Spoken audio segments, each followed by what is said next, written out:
بسم اللہ الرحمن الرحیم۔ السلام علیکم ورحمۃ اللہ وبرکاتہ۔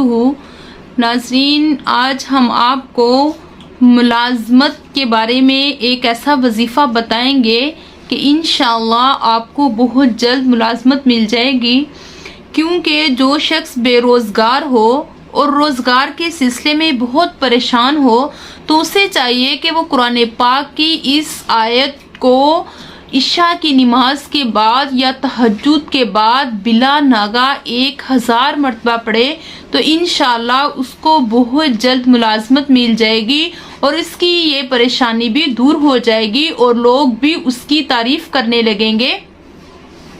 اور وہ آیت یہ ہے، بسم اللہ الرحمن الرحیم، حامیم تنزیل الکتاب من اللہ العزیز الحکیم، غافر الذنب وقابل التوب شدید العقاب ذی الطول لا الہ الا ہوا الیہ المصیر۔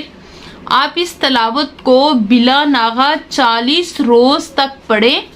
انشاءاللہ بہت سے لوگوں نے اس عمل کو کیا ہے اور انہیں کامیابی بھی ملی ہے، یعنی ادھر وظیفہ کیا اور ادھر ان کو ملازمت مل گئی۔ آپ نے یہ عمل بیچ میں نہیں چھوڑنا بلکہ 40 روز تک اس کو مسلسل آپ نے کرتے رہنا ہے۔ جب آپ پورے 40 روز اس عمل کو کریں گے تو انشاءاللہ جس بھی حاکم یا افسر کے متحد آپ نوکری کریں گے یا ملازمت کریں گے وہ آپ کی بہت زیادہ عزت کرے گا اور آپ کے مشورے کے مطابق ہی چلے گا، جیسا آپ مشورہ دیں گے ویسا ہی وہ کرے گا۔